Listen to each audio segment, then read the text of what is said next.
오늘부터는 예수 그리스도의 생애와 사역에 대해서 오늘부터 배우도록 하겠습니다. 예수님의 생애와 사역은 초기 사역이 있고, 그 다음에 공생의 준비 사역이 있고, 또 공생의 사역이 있고, 또 지도자로서의 삶이 있습니다. 초기 생애는 처음에 잉태되는 것부터 시작이 됩니다. 누가복음 1장 36절에서 38절 말씀입니다. 보라, 내 친족 엘리사벳도 늙어서 아들을 배었느니라. 본래 임신하지 못한다고 알려진 이가 이미 6달이 되었나니 대저 하나님의 모든 말씀은 능하지 못하심이 없느니라.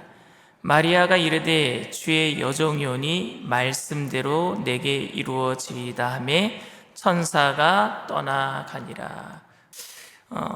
베들레헴이라고 하는 아주 작은 동네에서 지극히 평범하게 살던 시골 처녀 마리아는 요셉이라고 하는 아주 건실한 청년과 교제를 하였고요, 그와 약혼을 한 사이였기 때문에 각별히 절제하면서 조금은 들뜬 마음으로 결혼의 날을 기다리고 있었을 것입니다. 그런 그녀에게 천지가 개벽하는 일이 벌어진 겁니다. 갑자기 천사가 나타났어요. 그런데 천사가 나타나서 뭐라고 얘기했느냐 하면요, 은혜를 받은 자여 평안할지어다, 주께서 너와 함께 하시도다. 누군가가 저에게 와서 잘생긴 목사님 평안하시죠? 라고 물으면 불길할 것 같아요. 뭘 부탁하려고 하나? 뭘 부탁하려고 나한테 지금 이렇게 나를 좀 높여줄까? 아마 마리아도 그런 생각을 했을 것 같아요. 도대체 무슨 말씀을 하시려고 천사가 나타나서 나보고 은혜를 받은 자여 라고 얘기하고 평안할지어다, 주께서 너와 함께 하신도다.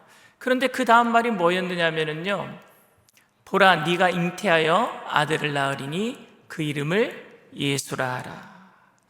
뱃속에 아들이 생길 텐데 그 아들이 곧 메시아가 될 것이다 라는 말이었습니다. 천사가 말하는 아들은요, 요셉과 사이에서 생겨나는 아들이 아님을 마리아는 알아차렸을 거예요. 다른 방법으로 아들이 생긴다라는 거죠. 요셉과 정혼했고 약혼했는데 요셉을 통해서 아들이 생기는 것이 아니라 다른 방법으로 아들이 생기는 거예요. 직감적으로 알았어요.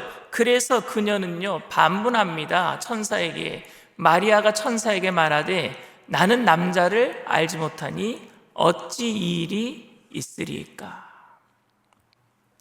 이 얘기는 뭐냐면요, 요셉과 결혼한 후에 아들을 낳게 될 것인데 그 아들을 바로 이스라엘을 구원하는 구원자가 될 것이다, 이런 식으로 천사가 이야기해 줬다면요 조금은 기쁜 일일 거예요. 조심스럽기는 하지만 영광스러운 일임에 틀림없을 겁니다.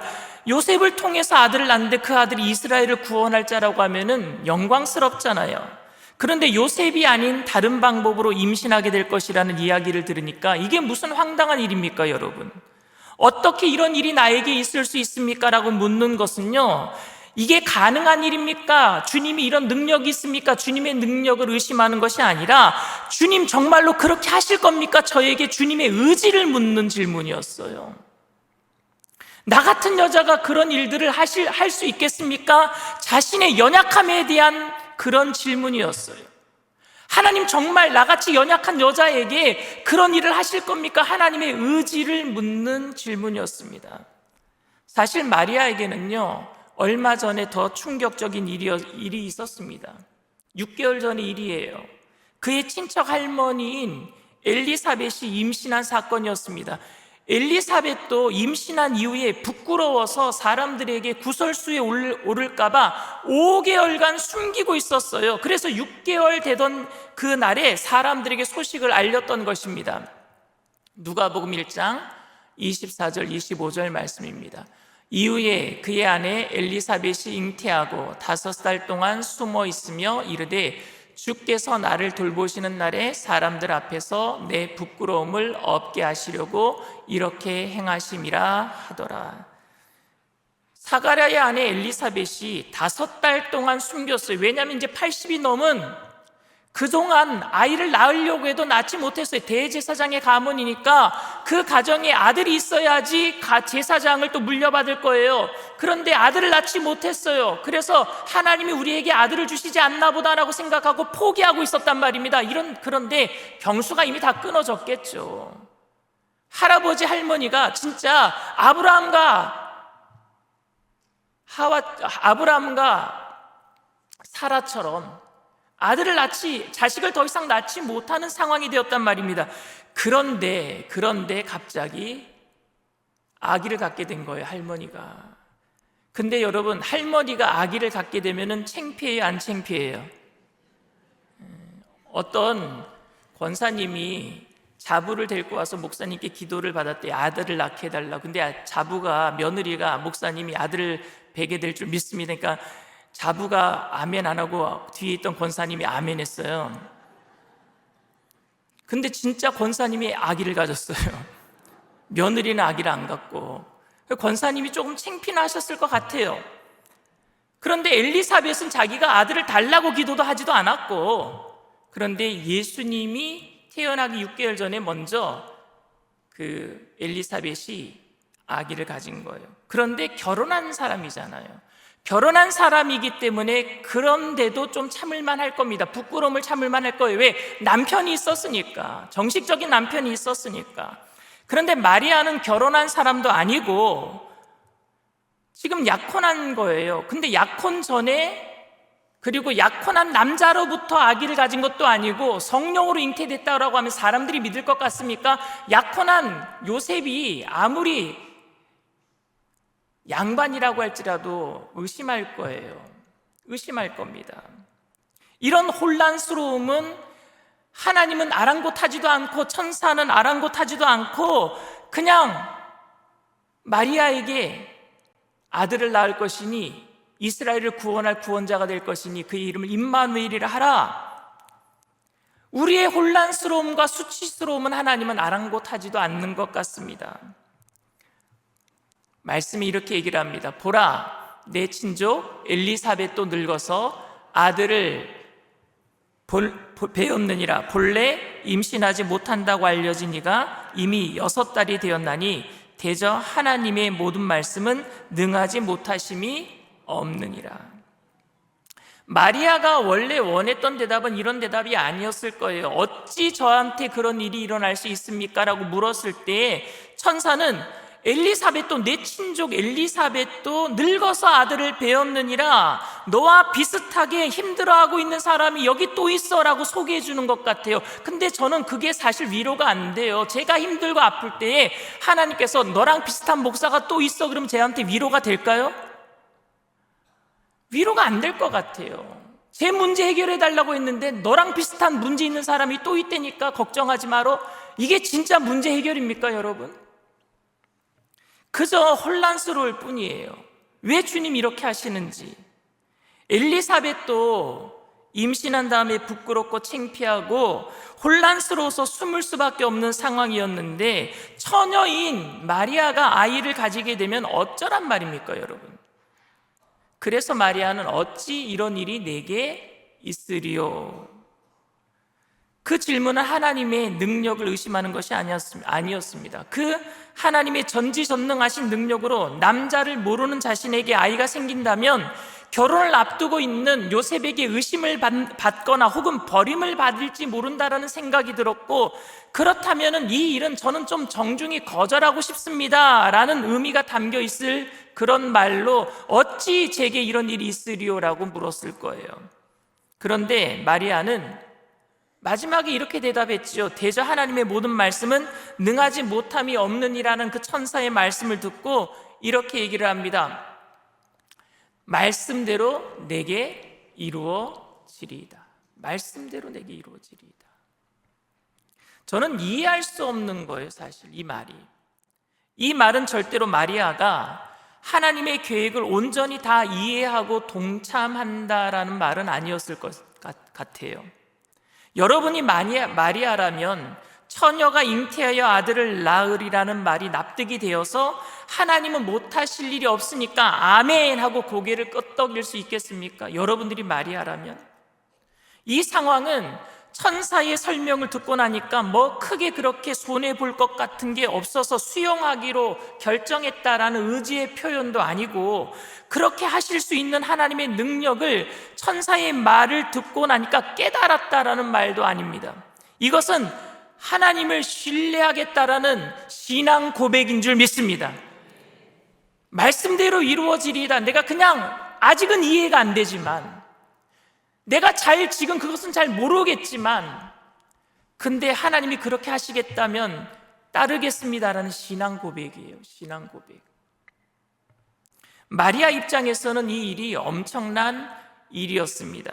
아무리 요셉이 의로운 사람이고 마리아를 끔찍이 사랑한다고 해도 당시의 관행대로라면은요, 돌로 쳐서 처녀가 잉태했으니까 죽여야 되는 겁니다. 요셉이 마리아를 너무 사랑해서 마리아를 보호하기 위해서 내가 결혼하기 전에 혼전 순결을 지켜주지 못해서 아기를 갖게 되었습니다라고 다른 사람들에게 마리아를 보호하기 위해서 거짓말을 했다고 할지라도, 요셉은요, 그 이후에 결혼 생활하는 동안에 마리아를 늘 의심할 수밖에 없는, 그러면 평탄한 결혼 생활이 되지도 못했을 것입니다. 조금이라도 의심이 생기면은요, 늘 옛날에 내가 왜 그렇게 거짓말을 해서 이 여자를 품어줬던가 하는 생각이 불쑥불쑥 또 올랐을 거예요. 그렇게 불행한 생활을 살 수도 있었을 텐데, 요셉이 감당해야 할 혼란스러움, 그리고 마리아가 감당해야 할 이 난감함은 여러분 누가 책임진다는 얘기입니까? 하나님이 하실 수 있다라는 말에 주의 여종에게 말씀대로 이루어지리이다라고 한 줄로만 마리아의 반응을 간단하게 기록하고는 있지만, 그 이후에 마리아의 몸에서 일어날 변화들과 심리적인 갈등은요, 정말로 힘들었을 것이라고 가히 짐작할 수 있을 것 같습니다. 여러분, 옛날에 노아 시대 때에는 한 번도 하늘에서 비가 내린 적이 없었어요. 왜냐하면 그때까지는 하늘에 궁창에 띠가 있어서 해가 직사광선으로 비치지 못하도록 막아줬기 때문에 피부병도 없었대요. 그리고 낮 동안에는 온실효과처럼 따뜻해져서, 그리고 해가 지고 나면은요, 밤이 되면은요, 그 온실효과 안에 있던 그 물방울들이, 그 기운들이 해가 지면 차가워지니까 이슬처럼 맺히니까 비가 오지 않더라도 농작물들이 다 잘 자랄 수 있었대요. 그러니 하나님께서 노아에게 하늘에서 물이 내릴 것이다, 비가 내릴 것이다 라고 얘기했을 때에 노아가 그것을 믿는다라는 것은 이건 있을 수 없는 일이었어요. 노아도 이게 무슨 일입니까? 하나님, 하늘에서 물이 내리다니요. 이제껏까지 살면서 그런 거 본 적이 없었거든요. 그런데 하나님이 그렇게 한다 그러니까 노아가요, 그것을 믿었어요. 그건 뭐예요? 신앙 고백이에요. 신앙 고백이었어요. 그리고 산꼭대기에 올라가서, 날마다 아침마다 산꼭대기에 올라가서 배를 지었어요. 사람들이 다 미친 노인네라고 욕을 했습니다. 노아도 혼란스러웠을 거예요. 근데 믿음은 여러분, 희생을 요구합니다. 신앙 고백에는요, 희생이 따라요. 아브라함도 100세 때 얻은 아들을요, 하나님이 갑자기 모리아산에 데리고 가서 죽이래요. 그러니 그렇게 모든 일들을 상의했던 사라한테도 얘기하지 못하고 아침 일찍이 짐을 지어서 그 아들에게도 얘기하지 못하고 종 둘을 데리고 떠나버리잖아요. 이해할 수 없는 거예요. 가면서도, 모리아산까지 가면서도 이해하지 못했을 거예요. 3일 밤을 3일 길을 간다 그랬어요. 여러분, 3일 길을 가게 하신 하나님의 뜻이 있어요. 왜냐하면 작심 3일이거든요 우리가. 3일 지나면 다 모든 게 결정이 허물어져 버려요. 하나님은 우리 인간의 마음을 너무 잘 알고 계세요. 너 정말 신앙 고백하는지 보겠다라는 거예요. 3일 동안 가면서 아브라함은요, 죽일까 살릴까 말까 돌아갈까 갈까 올라갈까 말까 계속 갈등했을 거예요. 이 혼란스러움 여러분 이해하시겠습니까? 오늘도 이 혼란스러움이 누구에게 있느냐? 저와 여러분들에게 있어요. 한 번도 본 적도 없고 가본 적도 없지만 예수 그리스도를 통해서 우리에게 주신 그 구원을 믿고 눈에 보이는 것들을 내가 양보하고 포기하는 일, 이거는 무모해 보일 만큼 엄청난 큰 믿음을 요구하는 것이고, 이 믿음은 희생과 혼란을 요구하기 때문에 그래요. 너무 혼란스러워요. 지금도 하나님이 말씀하시면 모든 일들이 가능하다라고 믿는 것은 대단한 믿음입니다. 그런데 이 모든 것을 가능하게 하실 수 있는 그 하나님에게 우리에게 너무 어렵고 너무 힘든 일을 하겠다고 말씀하신다면 우리는 틀림없이 하실 수 있는, 하나님이 그 하실 수 있는 분이기 때문에 말씀대로 이루어지리다라고 고백은 하겠지만, 이 고백까지 나올 때는요 엄청난 희생이 뒤따른단 말입니다. 방주를 지었던 노아의 믿음이 심판 중에서도 구원하시는 하나님의 섭리를 보여주었고, 100세에 얻은 아들을 바친 아브라함이 그 믿음의 심판 중에도 인류를 향하신 하나님의 사랑을 보여주었다면, 처녀의 몸으로 잉태한 마리아의 믿음은 약속을 이루시는 하나님의 신실하심을 보여주신 줄 믿습니다. 그러니까 여러분들이 희생으로 믿음을 보이면은 세상 사람들에게 그게 빛이 되고 소금이 되게 될 줄 믿습니다. 그래서 믿음은 희생을 요구해요. 그리고 마침내 예수님이 마리아를 통해서 이 땅에 오셨어요. 그를 믿는 저와 여러분에게 그래서 구원이 임한 줄 믿습니다. 예수님께서 동정녀 몸에 탄생하신 것도 말할 수 없는 기적이지만, 그리고 또한 그럼에도 불구하고 동정녀의 몸에서 태어날 것을 믿고 그 말씀대로 이루어지리이다라고 말했던 마리아의 그 믿음도, 이것도 하나님의 도움이 없이는 안 되는 기적이라고 저는 생각합니다. 그러니까 우리가 믿는 것도 기적이에요. 근데 우리가 믿는 게 아니라 하나님이 믿게 해주시는 기적인 줄 믿습니다. 그러니까 기적이에요. 내가 믿는 게 기적이, 어떻게 믿을 수 있었을까? 마찬가지로 오늘 저와 여러분이 예수 그리스도가 우리를 위해서 이 땅에 오심을 고백할 수 있고 그 믿음으로 이 세상을 살아가는 것, 이것이 기적인 줄 믿습니다. 처녀인 마리아의 몸을 통해서 예수님께서 태어나셨음을 의심할 수 없이 우리가 믿을 수만 있다면, 그것은 단순히 형식적인 이야기가 아니라 진심으로 믿을 수 있어서 그 예수님이 우리의 구원자이심을 여러분들이 믿는다면 이게 놀라운 기적이란 말입니다. 제가 오늘 기적이라고 부른 것을 성경은요 은혜라고 얘기합니다. 은혜. 그래서 오늘 본문에 이렇게 얘기합니다. 마리아여, 마리아에게 은혜를 입은 자여 라고 말했어요.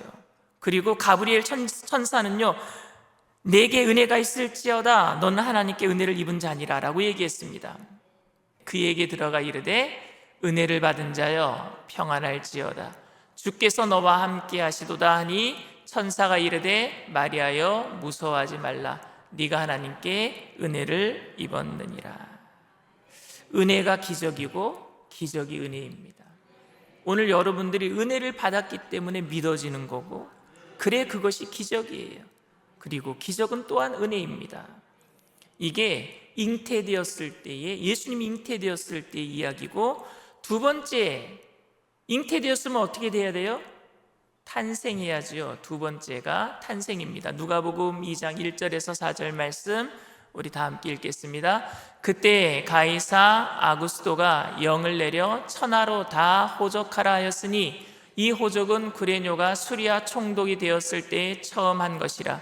모든 사람이 호적하러 각각 고향으로 돌아가매 요셉도 다윗의 집 족속이므로 갈릴리 나사렛 동네에서 유대를 향하여 베들레헴이라 하는 다윗의 동네로. 예언이 이루어지기 위해서는요 여러 가지 조건이 다 맞아떨어져야 합니다.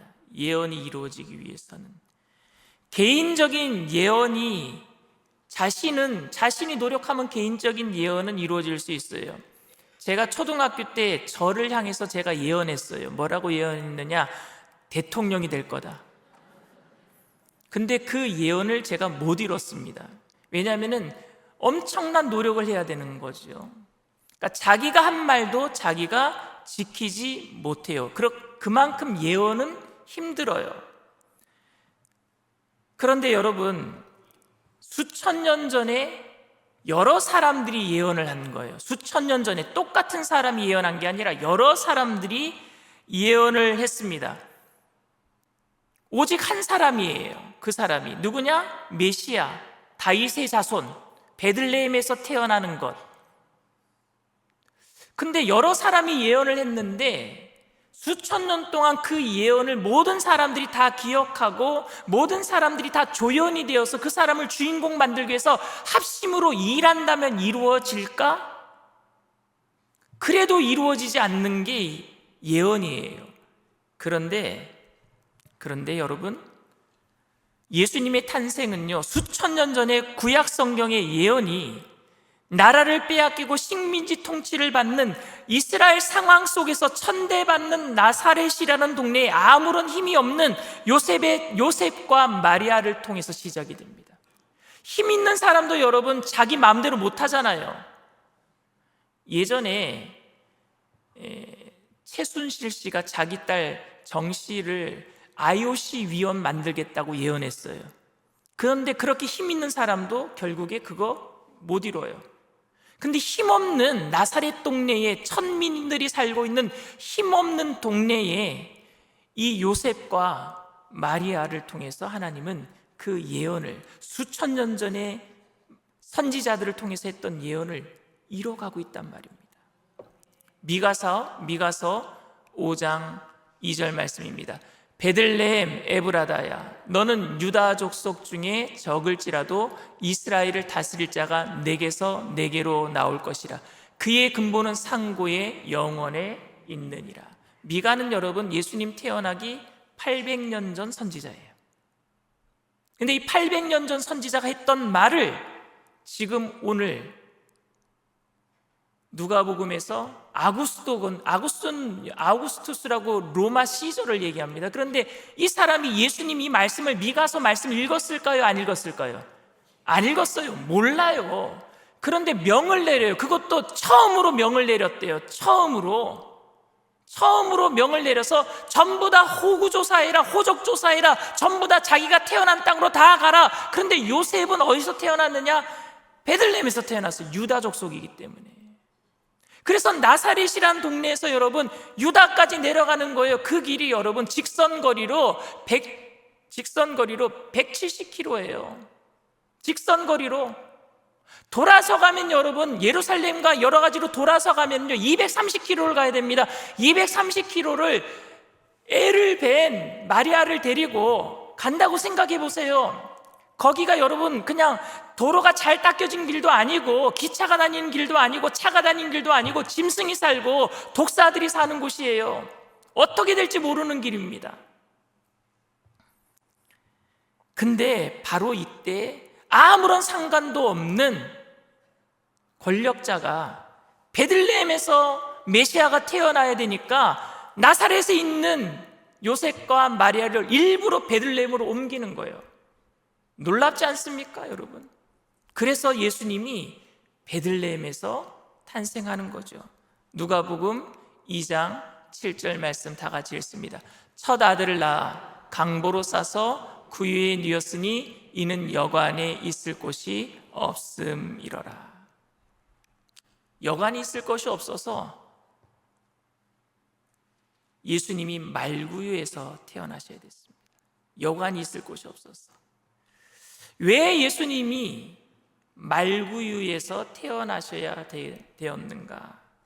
여러분, 베들레헴이라는 그 지명의 이름은 떡집이라는 뜻입니다. 떡집.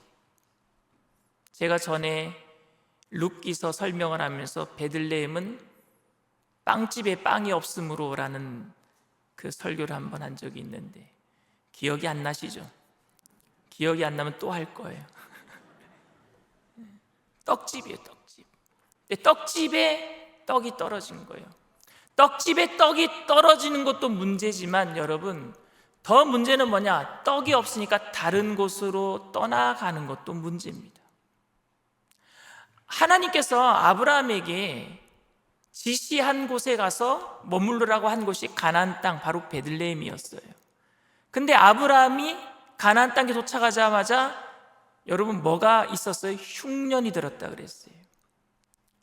흉년이 들었으니까 어디로 내려갔어요? 애굽으로 내려갑니다. 떡집을 떠나면은요, 우리는 환난을 당하게 돼 있어요. 그것이 배가 부르고 또 그곳에 부귀 영화가 있는 것 같지만 결국에 우리는요, 거기서 창피함을 당할 수밖에 없어요. 사라를 누이라고 팔아먹고 바로 왕에게. 여러분, 떡집은 지금 교회인 줄 믿습니다. 누가 그러더라고요. 중이 싫으면 저를 떠나는 거라고. 근데 여러분, 교인은 싫어도 교회를 못 떠나요. 왠지 아십니까? 떡집이기 때문에 그래요.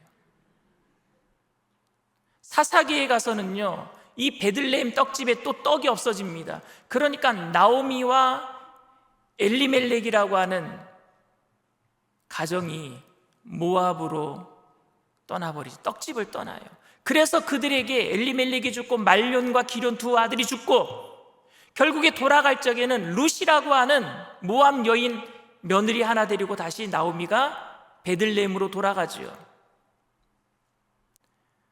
떡집에 떡이 떨어지는 것도 문제지만 떡이 떨어졌다라고 떠나는 것도 문제란 말입니다.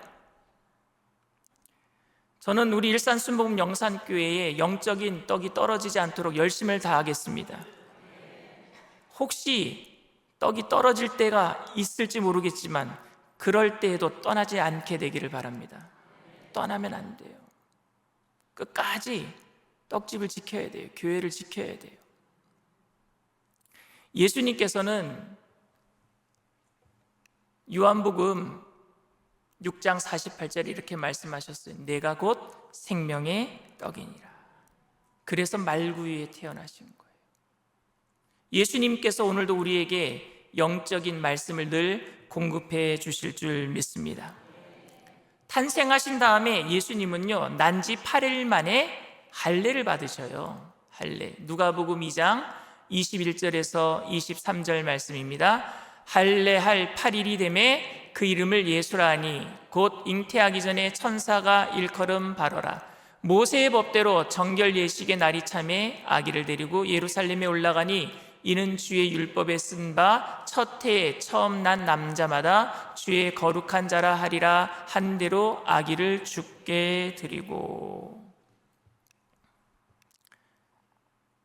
올라가서 이제 예루살렘에 가서 할례를 받아요. 그런데 이 할례 받을 때 시므온과 안나라는 연세 많으신 할머니와 할아버지가 나타나요. 그리고 시므온이 이렇게 아기를 안고 이렇게 노래를 합니다. 시므온이 아기를 안고 하나님을 찬송하여 이르되 주제여 이제는 말씀하신 대로 종을 평안히 놓아 주시는도다. 예루살렘에 시므온이라는 사람이 있으니 이 사람은 의롭고 경건하여 이스라엘의 위로를 기다리는 자라. 성령이 그 위에 계시더라.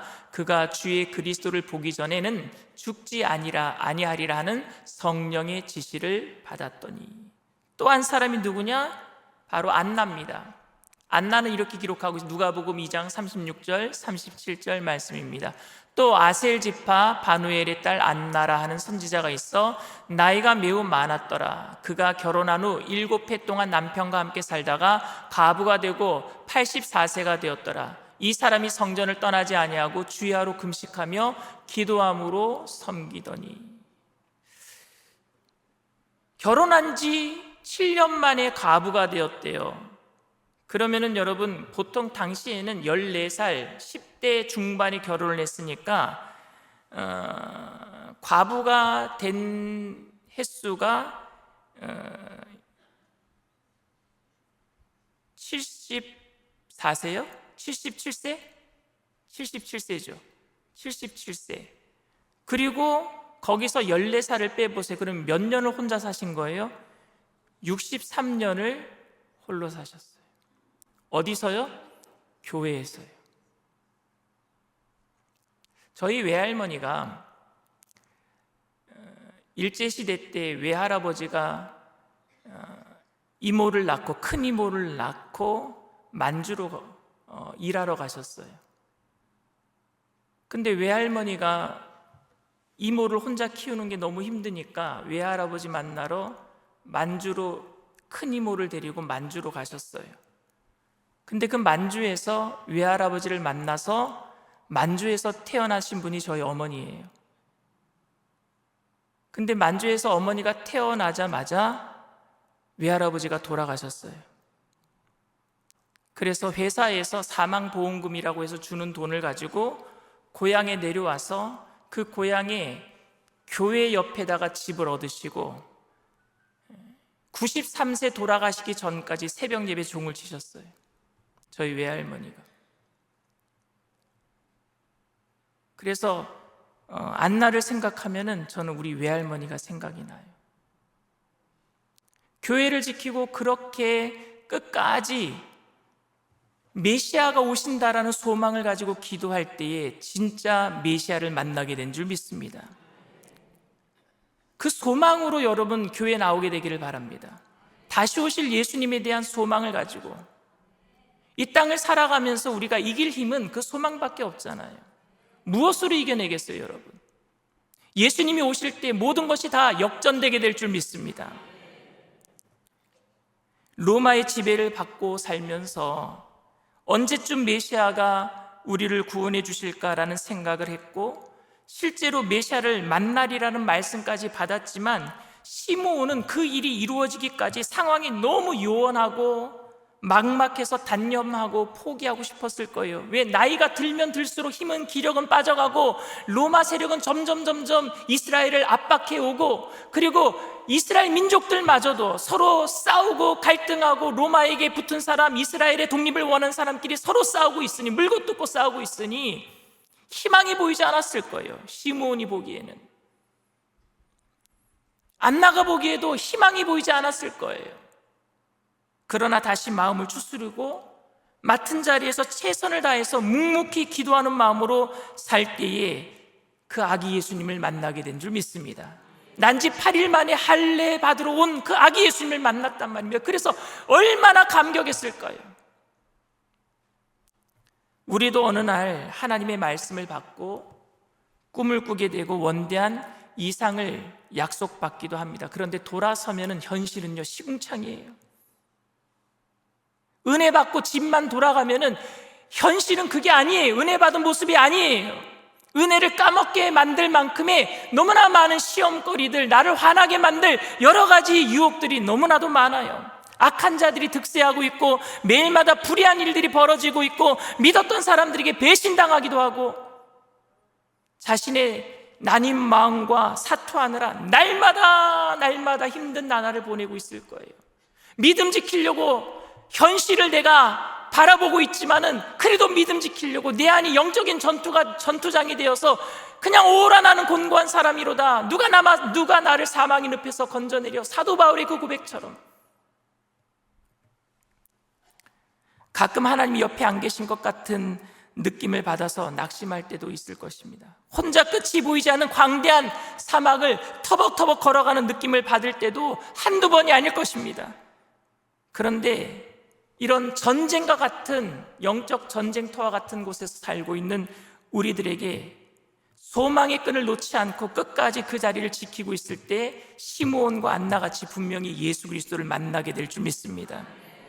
즉 구원의 하나님으로 인해서 우리의 삶에 외양간에 송아지가 없고 감람나무에 소출이 없고 밭에 소출이 없고 아무것도 없을지라도 나는 야훼로 인하여 즐거워하리로다 했던 하박국처럼 우리의 노래와 찬양이 변화되게 될 줄 믿습니다.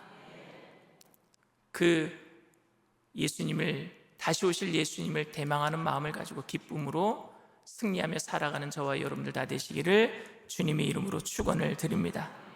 우리 꽃들도 찬양하겠습니다.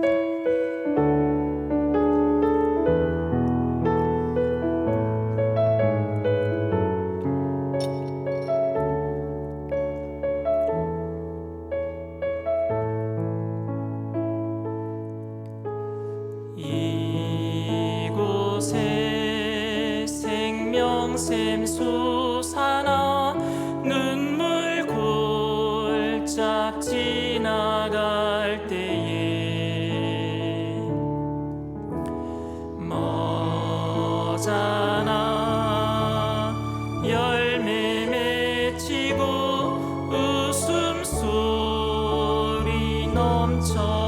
넘쳐나리라.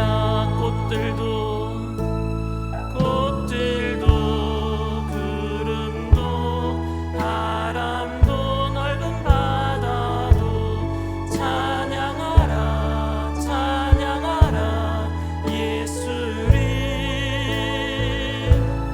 하늘을 울리며 노래해 나의 영혼아. 은혜의 주 은혜의 주 은혜의 주. 그날의 하늘이 열리고 그날의 하늘이 열리고 모든 이가 보게 되리라.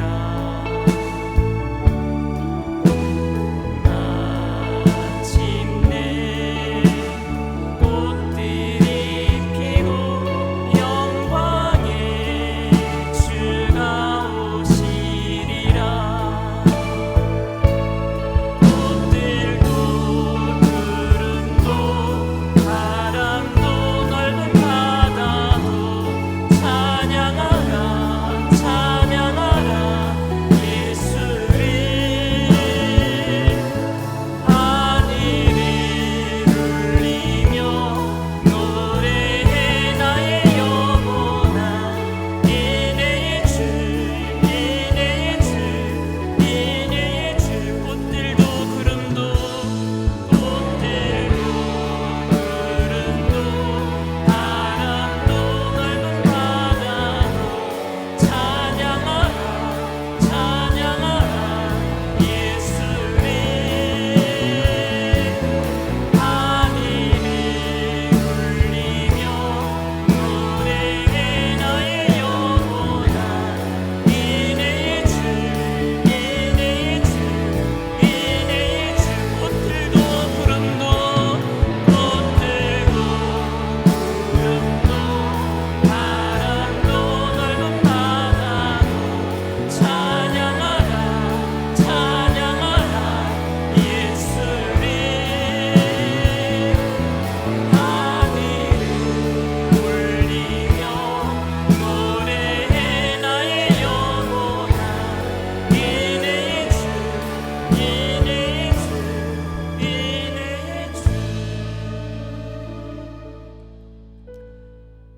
불의한 재판관의 비유의 마지막 결론이 뭐냐?